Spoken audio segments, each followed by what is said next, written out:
Hi, and welcome to Vanessa Júpiter's sitting room. Today we're doing something a little bit different. I know that usually I only talk about horror and that I have been promoting this channel as a horror channel, but the truth is the reason why I even named it Vanessa Júpiter's sitting room instead of Vanessa Júpiter's spooky room or Vanessa Júpiter's journey into the macabre or something like that is precisely because I don't want the channel to be necessarily only about horror.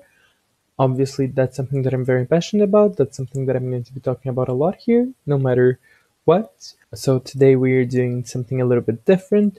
A couple of days ago, I did this live stream on Twitch where I do Vanessa Jupiter Reads, which is exactly what it sounds like. I choose texts that I consider to be good, relevant, or both, and I read them to a live audience on Twitch. And this is the best of Vanessa Jupiter Reads Marie Kondo.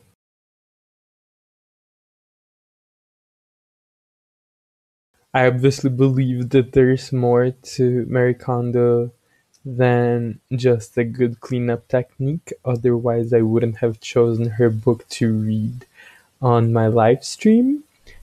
I think that there's a lot there, a lot of wisdom, and that's the main reason why I chose it. And I hope this is going to be interesting to people who know her as just this Japanese lady who goes into people's homes and tell them to clean up. I think that there's a lot more to it than that, personally. I think it works a lot for me. I know a lot of people who think that it's complete nonsense and useless. I think it's extremely useful.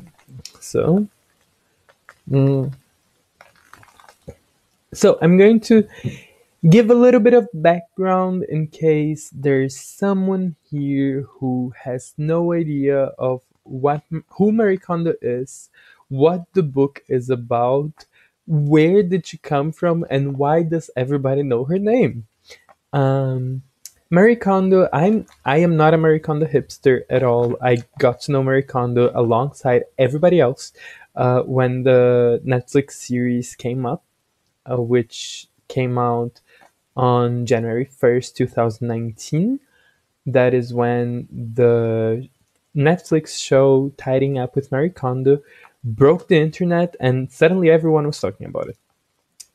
And with that, Marie Kondo's popularity grew, and she had already released a couple of books at the time, and one of them is titled The Life-Changing Magic of Tidying.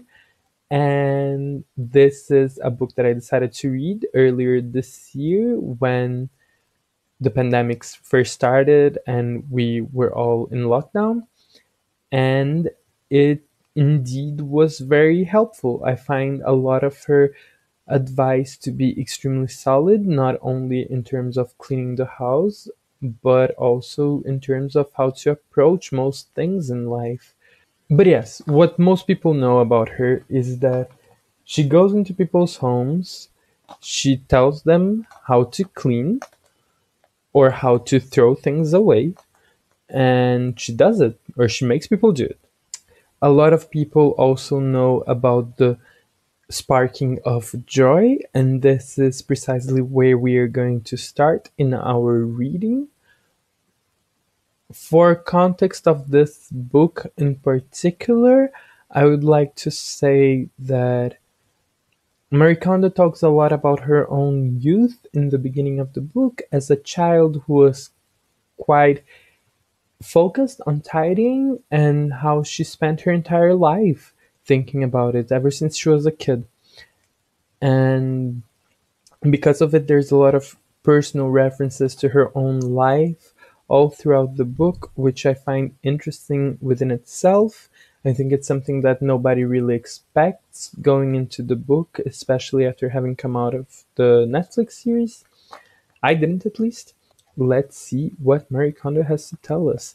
Also, she refers to herself as Con Marie a lot of the time. She says that her friends only ever call her Con Marie.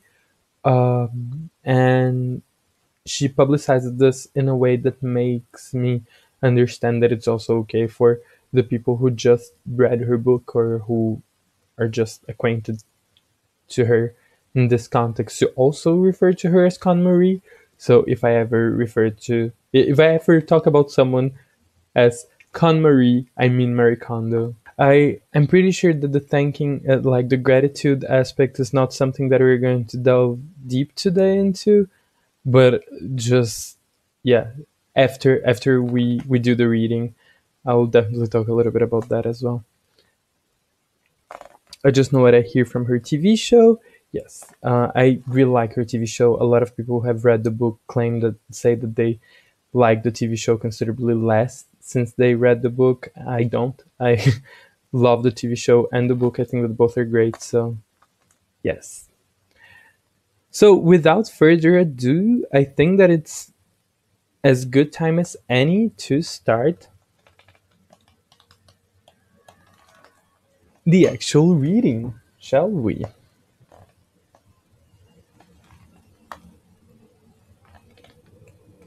Yeah. So I'm going to start with the little segment from the first chapter.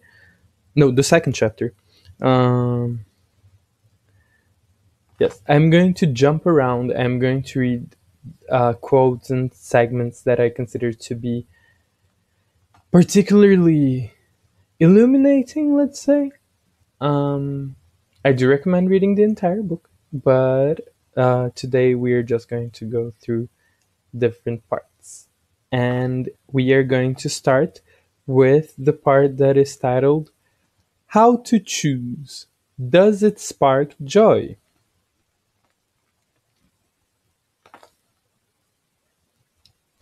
I guess that a good thing to say, and I believe that both of you already know this, is that the KonMari method is considered very much a decluttering method. As I said, I think that it's more than that, but it is what it technically is. The KonMari method is about getting rid of stuff. What standard do you use to decide what to throw away? There are several common patterns when it comes to discarding. One is to discard things when they cease being functional. For example, when something breaks down beyond repair and or when part of a set is broken. Another is to discard things that are out of date, such as clothes that are no longer in fashion or things related to an event that has passed. It's easy to get rid of things when there is an obvious reason to do so. It's much more difficult when there is no compelling reason. Various experts have proposed yardsticks for discarding things people find hard to part with. These include such rules as discard anything you haven't used for a year, and if you can't decide, pack those items away in a box and look at them again in 6 months later. However, the moment you start focusing on how to choose what to throw away, you have actually veered significantly off course. In this state, it is extremely risky to continue tidying. At one point in my life, I was virtually a disposal unit. After discovering The Art of Discarding when I was 15, The Art of Discarding is a book that helped Marie Kondo start thinking about the idea of decluttering and tidying. After discovering The Art of Discarding when I was 15, my focus became how to get rid of things and my research efforts escalated. I was always looking for new places to practice, be it my siblings' rooms or the communal storage lockers at school. My head was full of tidying tips, and I had complete, albeit misguided, confidence that I could tidy any place. My particular goal at that time was to get rid of as much as possible. I applied every criterion suggested by the various books I read on reducing. I tried getting rid of clothes that I hadn't worn for 2 years, discarding another item every time I bought something new, and throwing away anything I wasn't sure of.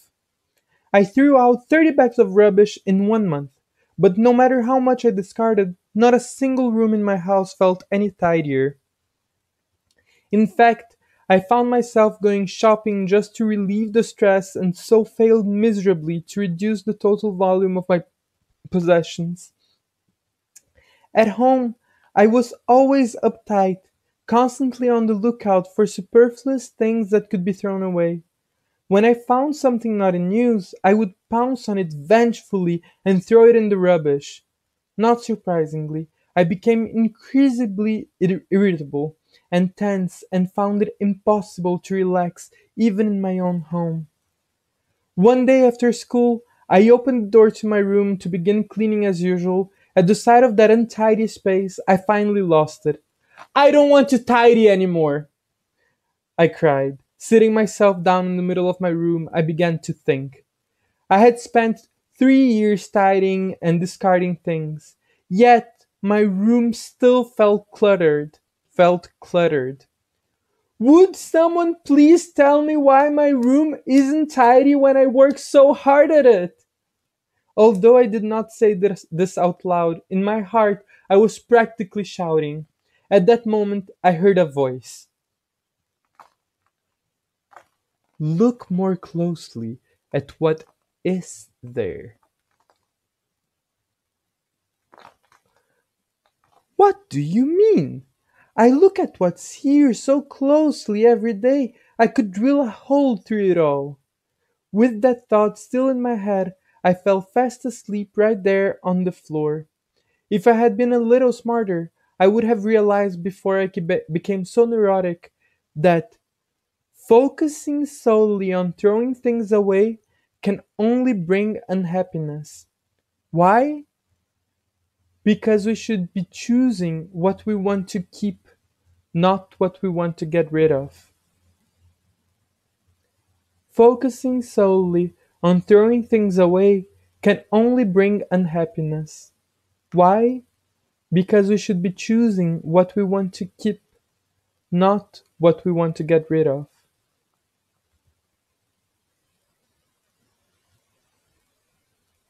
When I woke up, I knew immediately what that voice in my head had meant. Look more closely at what is there. I had been so focused on what to discard, on attacking the unwanted obstacles around me, that I had forgotten to cherish the things that I loved, the things I wanted to keep. Through this experience, I came to the conclusion that the best way to choose what to keep and what to throw away is to take each item in one's hand and ask, does this spark joy? If it does, keep it. If not, throw it out. This is not only the simplest but also the most accurate yardstick by which to judge. You may wonder about the effectiveness of such a vague criterion, but the trick is to handle each item. Don't just open your wardrobe and decide after a cursory glance that everything in it gives you a thrill. You must take each outfit in your hand. When you touch a piece of clothing, your body reacts. Its response to each item is different.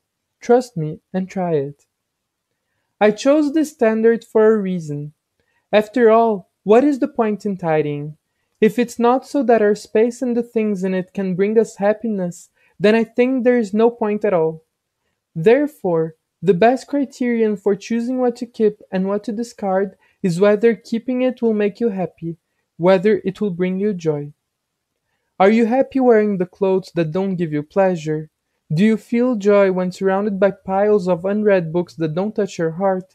Do you think that owning accessories that you know you'll never use will ever bring you happiness? The answer to these questions should be no. Now, imagine yourself living in a space that contains only things that spark joy. Isn't this the lifestyle you dream of? Keep only those things that speak to your heart, then take the plunge and discard all the rest. By doing this, you can reset your life and embark on a new lifestyle. The thing of focusing on what you don't want anymore can only bring unhappiness is something that I really love about the book and about cherishing the things that you have, cherishing the things around you. And I'm going to talk about the gratitude thing right now, actually, because we all know, or everyone here right now knows about the thing of thanking the items before you throw them away. And I think that that's a super important part of the method, honestly. But I think that just as important, and we are going to delve deep into that for sure, is to cherish the things around you, not take what you have for granted, and being respectful to what brings you joy. Vanessa Júpiter reads Morgan with Callisto. I love the sparking joy idea because it really is very simple, but so powerful. Speaking for myself, I can pretty much always immediately know if the item sparks joy or not. Yeah. I think it's extremely powerful. The next part that I'm going to read is titled Appreciate Your Possessions. I'm going to read this chapter, which is all about giving gratitude to the items that you actually choose to keep. Let's dive in. Appreciate your possessions. One of the homework assignments I give my clients is to appreciate their belongings. For example, I urge them to try saying, "Thank you for keeping me warm all day," when they hang up their clothes after returning home. Or, when removing their accessories, I suggest they say, "Thank you for making me beautiful," and when putting their hand back in the cupboard to say, "It's thanks to you that I got so much work done today." Express your appreciation to every item that supported you during your day. If you find this hard to do daily, then at least do it whenever you can. I began to treat my belongings as if they were alive when I was a high school student. I had my own mobile phone. While the screen was still monochrome, I loved the compact design and pale blue color. I was not an addicted user, but I liked my phone so much that I broke the school rules and slipped it into the pocket of my school uniform every day. I would take it out occasionally to admire it and smile to myself. Technology progressed and everyone was getting mobile phones with color screens. I hung on to my outdated model as long as I could, but finally it had become so scratched and worn and I had to replace it. When I got my new mobile phone, I hit upon the idea of texting my own phone. It was my first replacement and I was probably feeling quite excited. After thinking for a moment, I typed the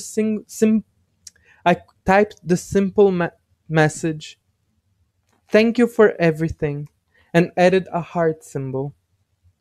Then I pressed send. My old phone rang immediately and I checked my messages. Of course, it was the text I had just sent. "Great! My message reached you. I really wanted to say thanks for all you have done," I said to my old phone. Then I closed it with a click. A few minutes later, I opened my old phone and was surprised to find that the screen was blank. No matter what button I pressed, the screen did not respond. My phone, which had never broken since the day I first got it, had gone dead after receiving my message. It never worked again, as if the phone, realizing that its job was done, had resigned from its post of its own accord. Of course, I know some I know some people find it hard to believe that inanimate objects respond to human emotion, and it could indeed just have been a coincidence.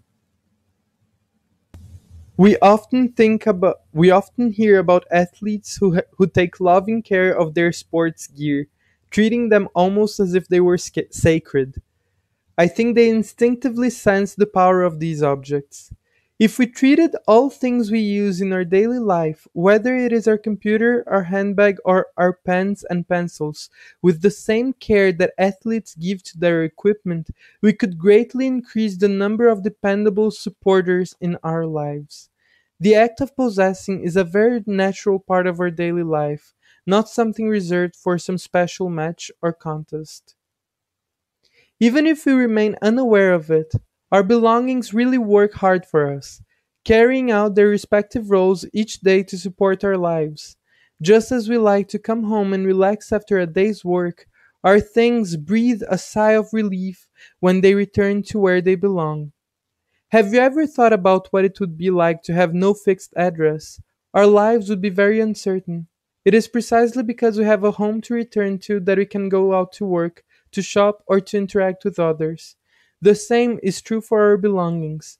It is important for them to have that same reassurance that there is a place for them to return to. You can tell the difference. Possessions that have a place where they belong and to which they are returned each day for a rest are more vibrant. Once my clients have learned that their clothes will with re- once my clients have learned to treat their clothes with respect, they always tell me, "My clothes last longer. My sweaters don't pill as easily and I don't spill things on them as much either." This suggests that caring for your possessions is the best way to motivate them to support you, their owner. When you treat your belongings well, they will always respond in kind. For this reason, I take time to ask myself occasionally whether the storage space I've set aside for them will make them happy. Storage, after all, is the sacred act of choosing a home for my belongings.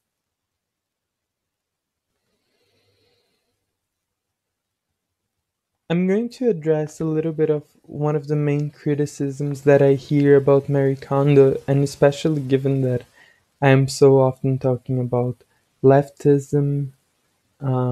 It might seem strange that Mary Kondo appeals so much to me as someone who doesn't even think that possessions should exist in the way that do within capitalism.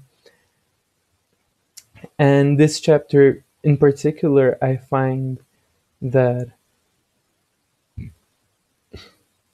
shines a light in the fact that there is an amount of privilege that is assumed of the people who will use the KonMari method.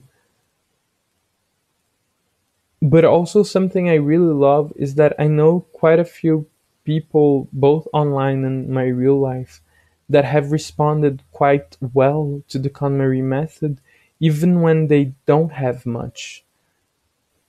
To me, that makes a lot of sense because to me, the idea of the KonMari method really is more about gratitude than it is about throwing bags and bags of things away. And this part of learning how to cherish the things that are around you and seeing your objects as sacred, I really do think that does it helped me. I will say that. I will say that with a certainty. It helped me be more calm when confronting everything else as well. And now we are going to dive into one of the parts that I love in particular because it is one where she very explicitly talks about the parts that are not related to just tidying, but that are just good general life advice, in my opinion. And the title of that part is An Attachment to the Past or Anxiety about the Future. Discard anything that doesn't spark joy.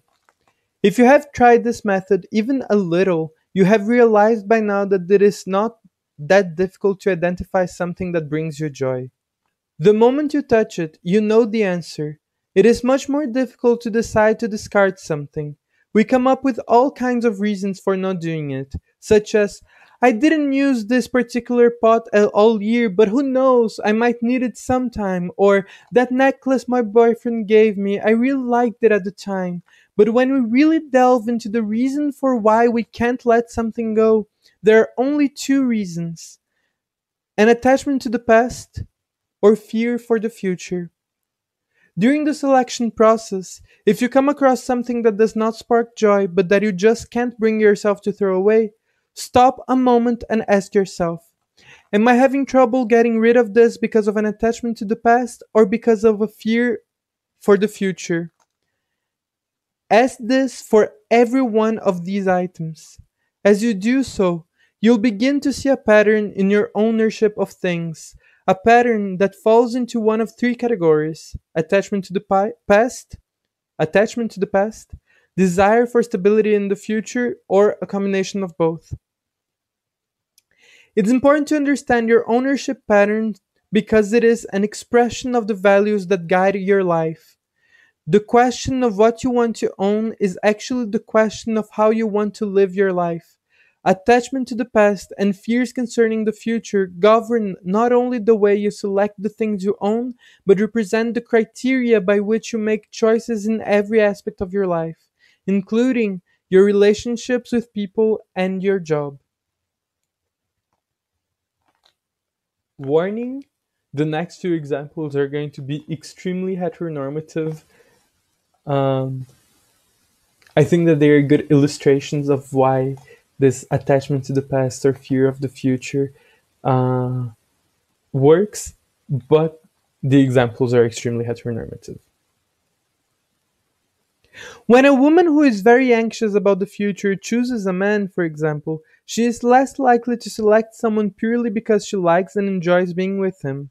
This is a woman very anxious about the future. She might choose someone simply because the relationship seems advantageous to her or because she is afraid that if she doesn't choose him, she may not find anyone else. When it comes to career choices, the same type of person is more likely to choose a job with a large company because it will give her more choices in the future, or to work towards certain qualifications as a guarantee rather than because she actually likes the work and wants to do it. A person who has a strong attachment to the past, on the other hand, finds it hard to move on to a new relationship because she can't forget the boyfriend she broke up with 2 years ago. She also finds it hard to try out new methods even when the current method is no longer effective because it worked up to this point. When one or the other of these thought patterns makes it hard to throw things away, we can't see what we really need now, at this moment. We aren't sure of what would satisfy us or what we are looking for. As a result, we increase the number of unnecessary possessions, burying ourselves both physically and mentally in superfluous things. The best way to find out what we really need is to get rid of what we don't. The best way to find out what we really need is to get rid of what we don't. Quests to faraway places or shopping sprees are no longer necessary. All you have to do is eliminate what you don't need by confronting each of your possessions properly. The process of facing and selecting our possessions can be quite painful. It forces us to confront our imperfections and inadequacies and the foolish choices we made in the past. Many times, when confronting my past during the tidying process, I have been so ashamed. My collection of scented erasers from primary school, the animation related goods that I collected in junior high school, clothes I bought in high school when I was trying to act grown up but which didn't suit me at all, handbags I bought even though I didn't need them just because I liked the look of them in the shop. The things we own are real. They exist here and now as a result of our choices made in the past by no one other than ourselves. It is wrong to ignore them or to discard them indiscriminately as if denying the choices we made. This is why I am against both letting things pile up and dumping things without proper consideration. This is why I am against both letting things pile up and dumping things without proper consideration. It is only when we face the things we own one by one and experience the emotions they evoke that we can truly appreciate a relationship with them. There are three approaches we can take towards our possessions: face them now, face them sometime, or avoid them until the day we die. The choice is ours, but I personally believe it is far better to face them now. If we acknowledge our attachment to the past and our fears for the future, but by honestly looking at our possessions, we will be able to see what is really important to us. This process, in turn, helps us to identify our values and reduces doubt and confusion when making life decisions.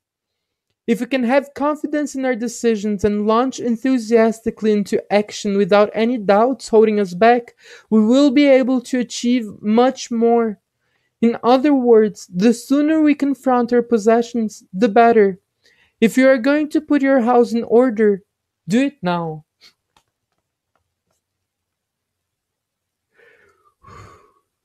One of the criticisms I hear a lot of people doing against Marie Kondo, especially people who have only seen the show, is that this would motivate people to buy more.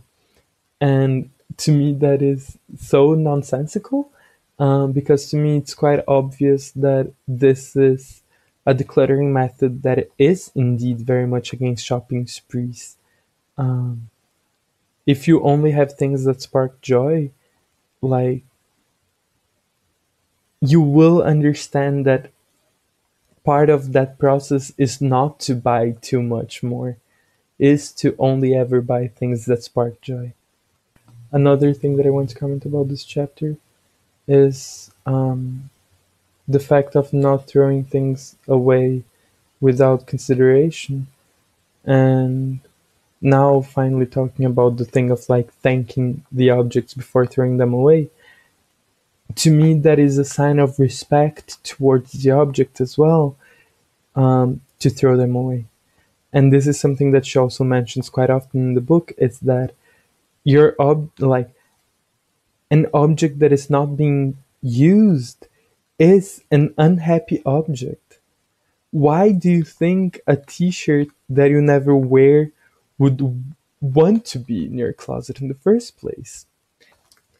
To me, Marie Kondo and bell hooks have so much overlap, and the fact that I reread bell hooks at the same time, that like shortly after having read Marie Kondo, is like, I could make an entire stream just reading bell hooks and Marie Kondo and like showing how many similarities both of them have. Um, Specifically the All About Love book by bell hooks. But I'm going to say this, that um, I've been thinking a lot about the thing that bad, if something is bad for me, it cannot be good for other people, and vice versa.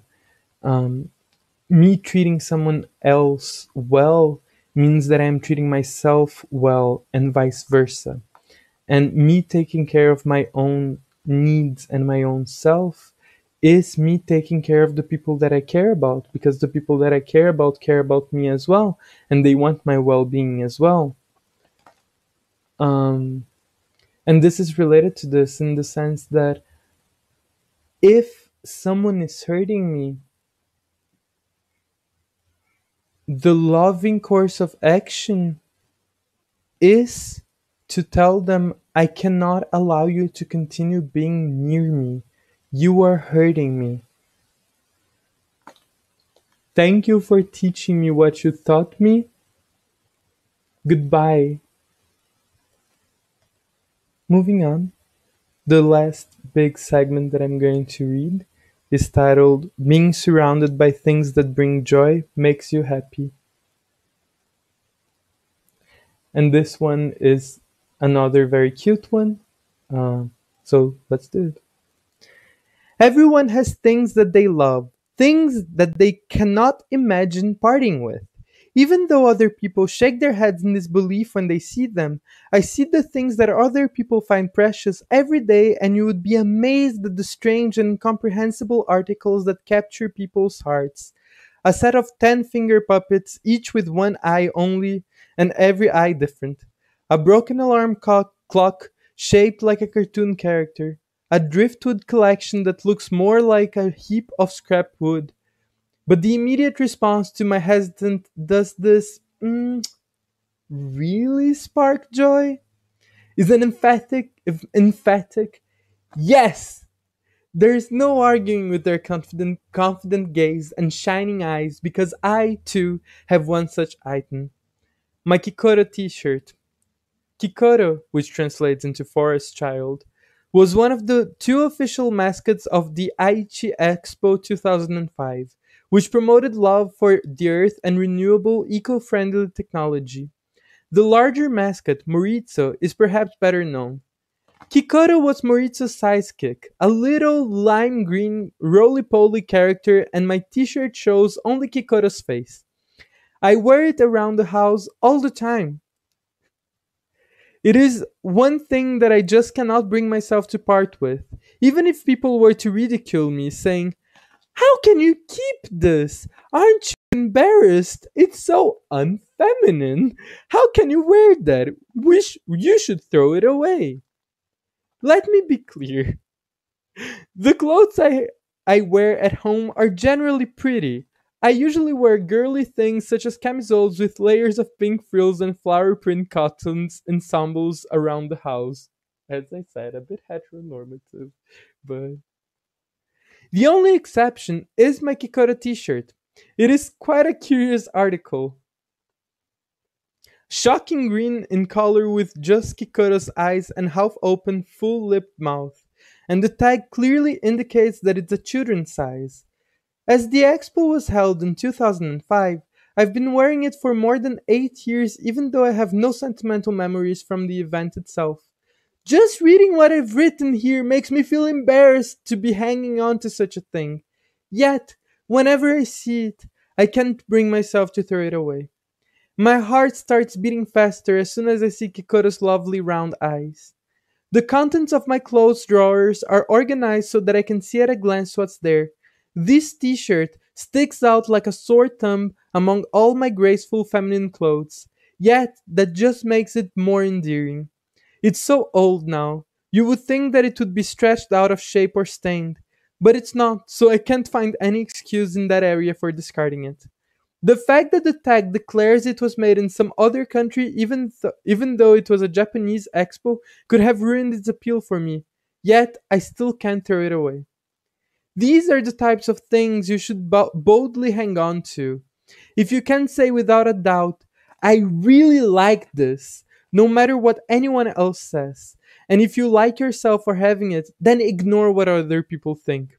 To tell the truth, I would not want anyone to see me wearing my Kikora t-shirt, but I keep it for the little joys it gives me, the giggle I get when I take it out and look at it all on my own, the contentment I feel when Kikora and I are sweating together as we clean and wondering what to tackle next.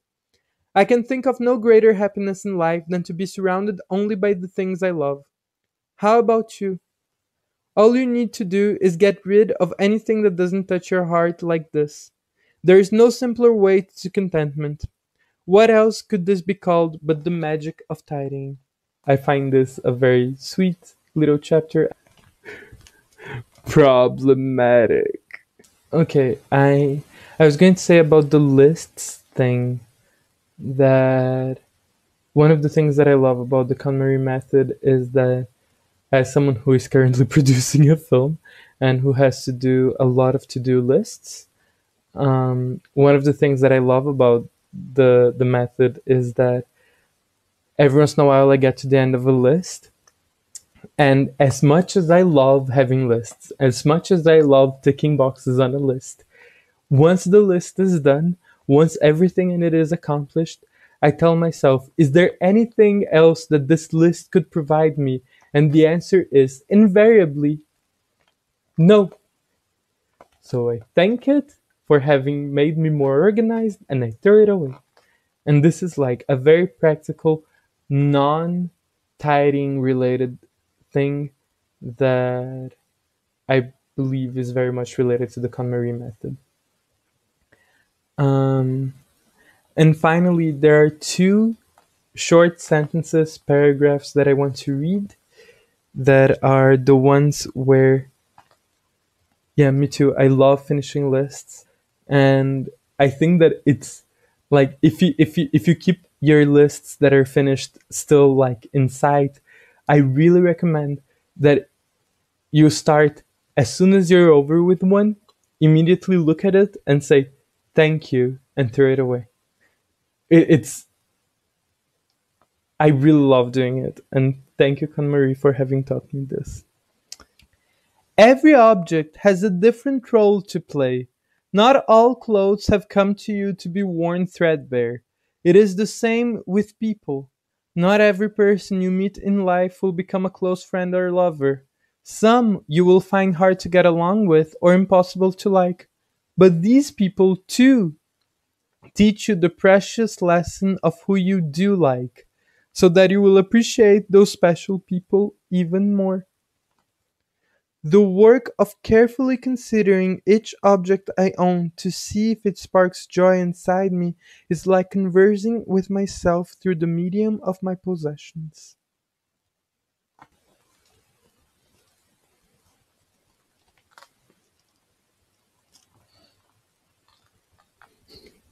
I swear that I did not plan to be tidying my drawer for the discussion part, but I'm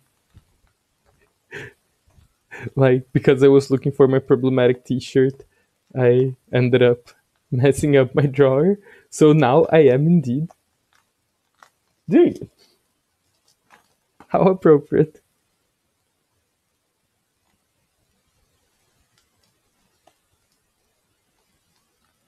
I let my stepmom go as soon as I moved out. I couldn't be happier. Yes, good for you. Good job, Kaya. And honestly, letting people go that are from your family is obviously so much more difficult.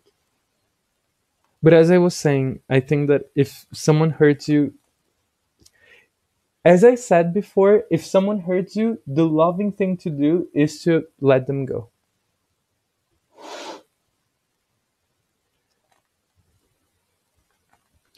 And I very much am in favor of putting myself first. Um, and I think that everyone should do that in terms of emotions. Um, because if I'm in a bad place, no matter what I try to do, I will never be able to to help other people as much as I would if I was in a good place. And no one can put me in a good place as well as I can. Therefore, I should focus on keeping myself safe, keeping myself in a position that is stable and good. And then after that, I can start thinking about others. Because the other way around, it's just going to be hurtful and eventually it's going to not work. I fully believe that. Ooh. Ooh. Okay. I'm just really happy to have heard about her and her method. It's actually quite inspiring. Well, thank you for being with me today. Thank you for joining me for Vanessa Júpiter Reads Marie Kondo. Um, always remember and never forget that you are beautiful and you are loved.